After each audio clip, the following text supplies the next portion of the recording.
mga kaaloy. Morning ba? Hapon na pala. Afternoon na pala. Tawa siya. Tatawa siya. Kala ko morning pa, hapon na pala. Maglaulan na pala.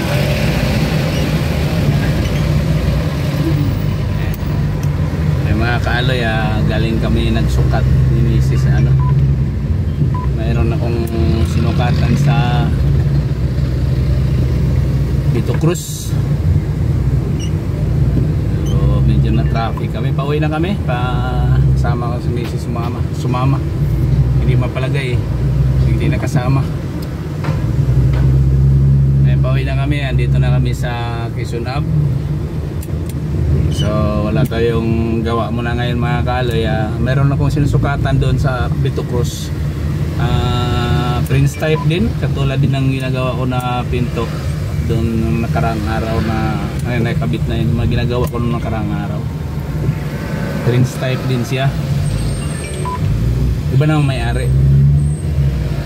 So ayun, okay naman yung transaksyon namin. Magpapa Gcash na lang daw siya para maumpisahan na natin ulit. So update lang naman tong video natin ngayon mga kaaloy, kay wala ba tayong gawa ngayon. Hinihintay pa natin yung mga pwede natin gagawin. Mayroon naman tayong ginagawa roon, pero hindi naman rasyon yung mga pinto na kabinet. So hindi naman ganong rasyon. Mag-uundas pa.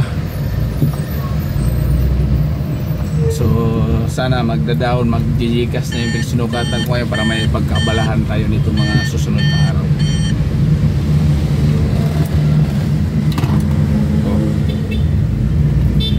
Dito na kami ngayon mga kaaloy sa may area ng Santo Domingo. Yan. O diba, dadaan tayo ng Muñoz. Sabi mo Banawi pa pala ito mga kaaloy. Unahan yan sa Santo Domingo na. Santo Domingo na. Bilis ko ito Santo Domingo Church na nga pala. Diyan bininyagan si Jane. Yan ang Santo Domingo Church.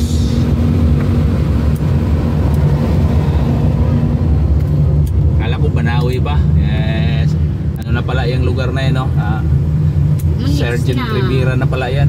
Aranita. Paltrangko na, Paltrangko. Paltrangko. Sunod Muñoz. Diba? Mababa na tayo ng underpass. Sabi ko sa'yo, dadaan ng Muñoz Ano ka pupuntang Muñoz? Muñoz na yun dyan. Ay, Muñoz, ililiko pa dyan. Muñoz, nandoon pa.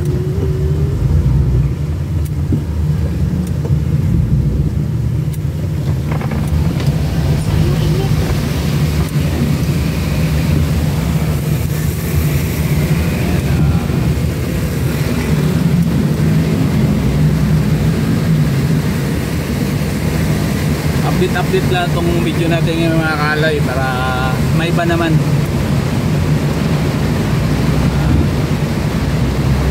Para ang mangyari dito parang tour. Tutor po kayo sa from Manila to Quezon City. Ayan.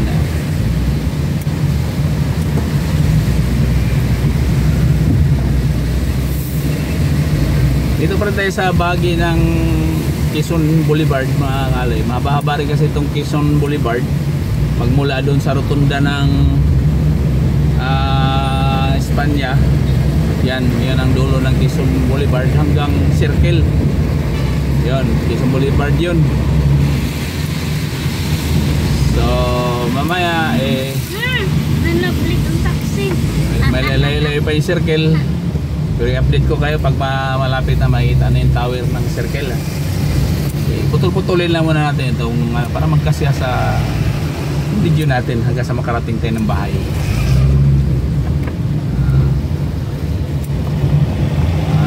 Dito na tayo pala sa may gawing Fisher's Mall. Ayan. Fisher's Mall is yan.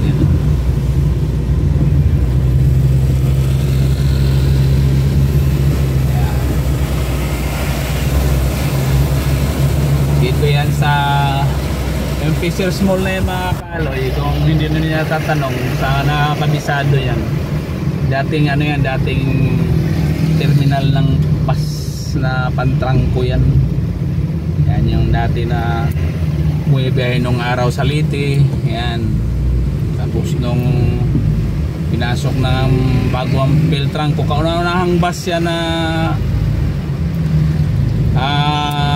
pumapasok ng Kabisayaan nung araw. Pantrangco yan ang kauna-unahang bus na pumasok doon bago nasundan ng Peltrangco. Yun, marami ng sumunod ngayon.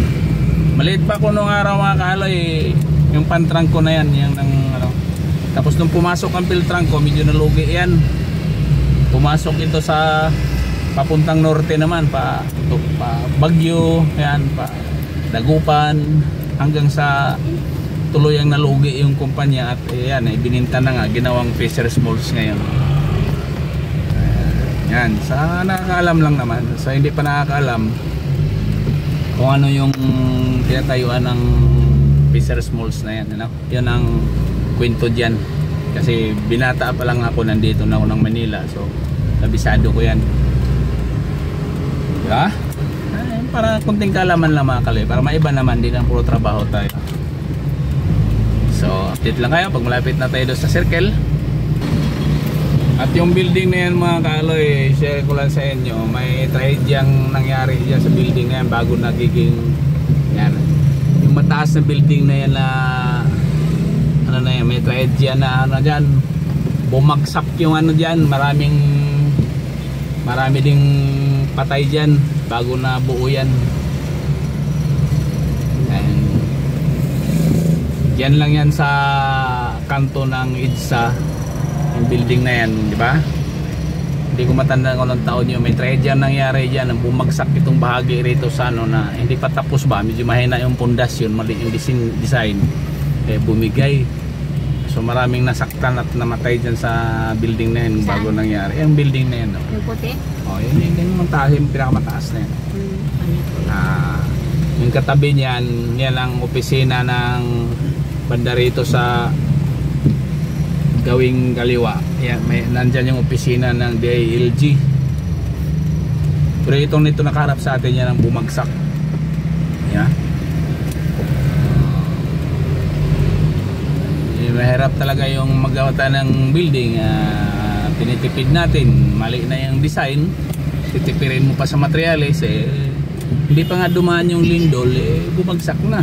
Paano pa kaya pag dumaan yung lindol? Wala na matitira dyan. Ikaw mga master, idol, titira ka dyan sa ganyang building na kung alam mo yung may history na ganon. Siyempre kung may pera dyan, ibig sabihin bago na itatayo yan, mabuti kung tinibag yan, di ba? Dinimulis mo na yan bago tinayan. Tinutuloy lang ang construction dyan hanggang sa mabuo yan. Ikaw to nakakaalam ng history dyan, di ka bibili dyan ng unit, di ba? Sayang lang yung invest mo na pera dyan. Diba? Di baling doon ka bumili ng condominium na luma-luma basta matibay yung pundasyon, di ba? Ayan. So andito na pala tayo ngayon sa update lang. Dito tayo sa Timog. Ito ang Timog, dito banda. Ito ang West. Yan, ganyan yan eh. Nagtagpo kasi yung itong dito ang Timog. Yan. Ito ang West. So nagtagpo dito yan sa nagtagpo dito yung Timog at saka West. Timog Avenue at saka West Avenue nagtagpo dito sa ano yan, Quezon Ave. Ayan, parang kung titingnan mo nung parang tinidor style, parang napagano, no? Diretso itong gitna, napagano yung magkabilang, yung Timog yung kabila at Timog yung kanan, West yung kaliwa. Ayan. Paalis na si Angel, naghanap ng Melco. Hindi mo nakita yung Melco?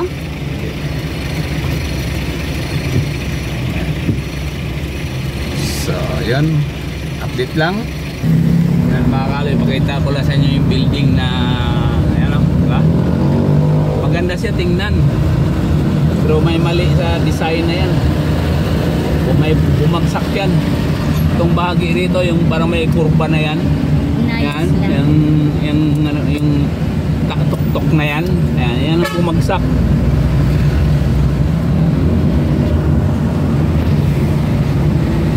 Ayan, dito sa corner lang ng ano yan.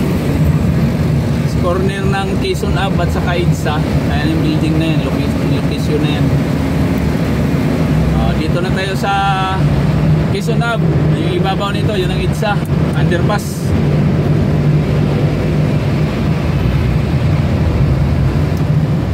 Ayan, natatanaw na yung circle, yung dulo na yan. Yan ang dulo ng Quezon Ave, yung tower na yan. Parang ano lang ito mga kaloy, parang tinutur ko lang kayo. Yung mga sa mga nakakabisado na ng Manila, alam na nila yan, di ba? Yung mga ano lang naman ito, yung mga hindi pa nakakarating dito. Baka isipin nyo, gaano kaganda Manila. Kung sa akin, mas maganda ang probinsya kaysa Manila. Maganda lang ito pag hindi ka nakakarating pa rito, pero pag nandito ka na, hanap-hanapin mo rin yung Manila. Yung probinsya pala. Sa limuot ng ano dito sa Manila, ang buhay.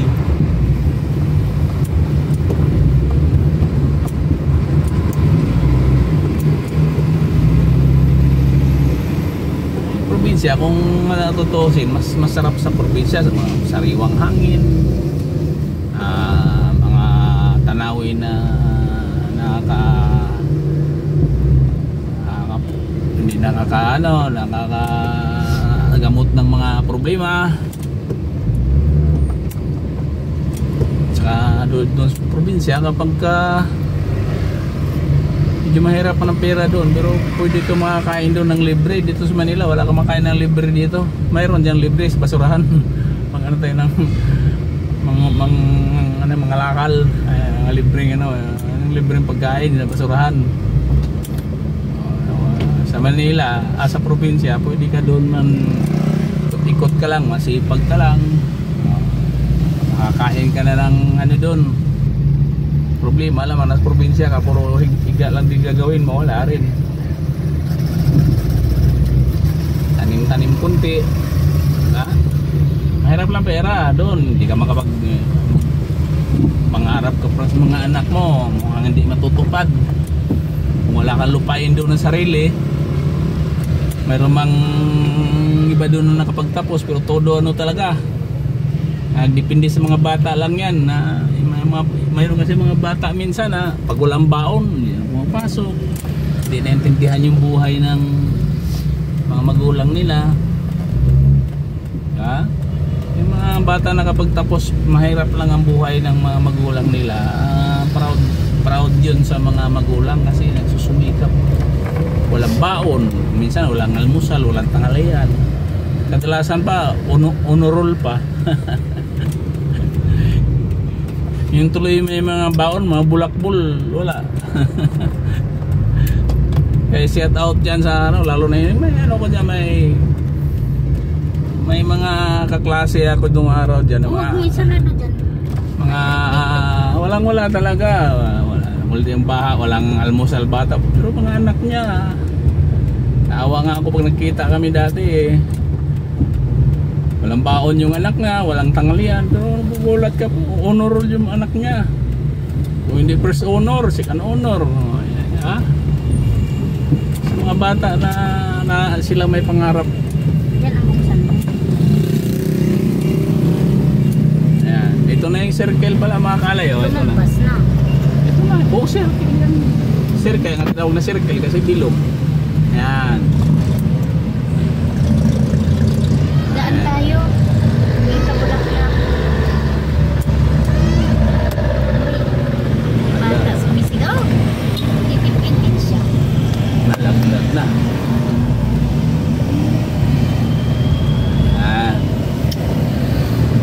Diyan pala daanan ko mangitan mo.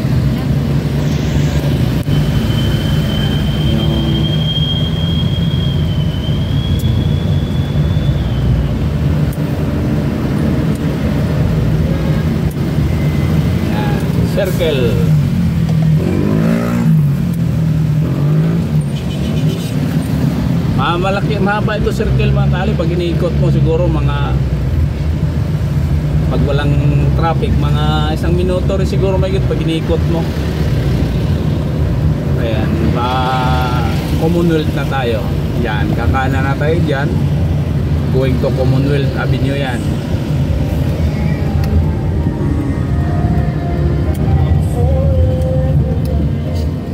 Doon pa Yan. Muñoz. Inikot-ikot mo dyan, maghapon ka kaikot-ikot dyan, hindi ka marunong lumabas. Diyan ka lang maghapon, para kang relo dyan na ikot-ikot. Sasabay ka sa ikot ng relo pag dyan.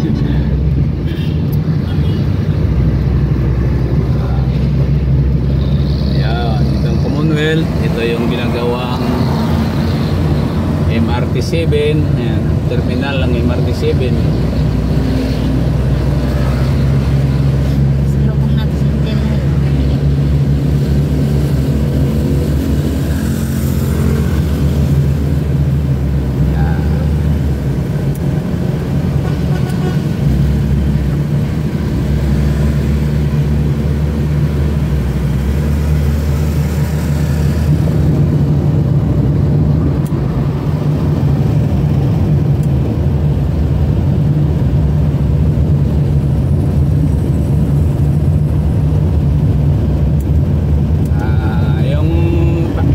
Simbahan ng iglesia mga kaloy. Yan. Yan yung may tulis na yan. Yan yung pinaka main ng ano na iglesia. Pinaka main nila simbahan, pinaka unang simbahan yan dito sa Pilipinas. Tower. Yun oh, iglesia oh. Akala ko yan. Yan yung ano, unang itinayo ni Manalo hanggang sa dumami yan, at dyan yung nag-aral yung anak ko, New Era. Yan yung bunso, yung dalawang anak nag-aral dyan, yung si Jeffrey saka yung bunso ko ngayon na second year college na dyan. Ayun, papasok ngayon yan dyan. Ayun, simbahan na yan, malaki yan sa loob dyan, malawak yan. Malayo-layo pa rin sa amin ito mga kalay. Yung binibiyahe ng anak ko, 1 oras din yan araw-araw. Mabilis lang naman yan kung walang traffic. Ang kalaban lang kasi dito mga kalay sa Manila, yung traffic. Pero kung katulad siya na sa probinsya na tuloy-tuloy ang biyahe, wala pang 15 minutes yan, nandito ka na. Yeah?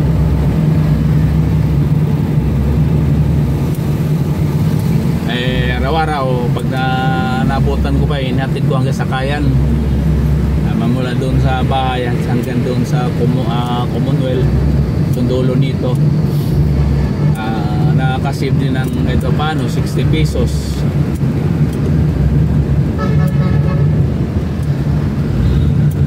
Ayan, ababa natin video natin mga kalay para ano, masaya, ma-tour ko naman kayo sa araw na to.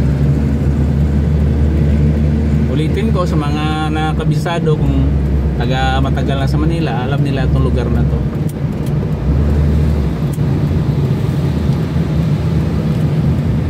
Itong Commonwealth Avenue, ito yung tinagurian na Killer Highway. Sa dami nang namatay dito, sa lawak pa naman kasi, at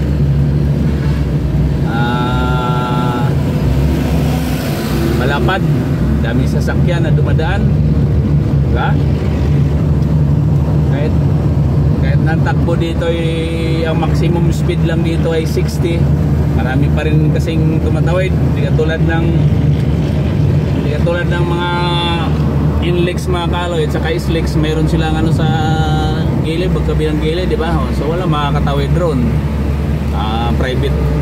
Private highway kasi yun eh. Ito kasi government ano to, government highway.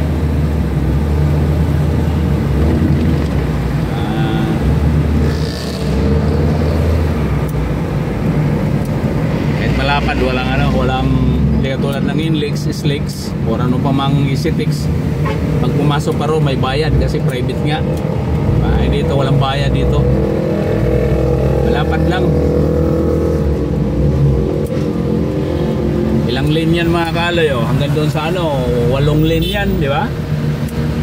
Kasama yung ayun, doon yung mga bus lane, no? Oh, malapad.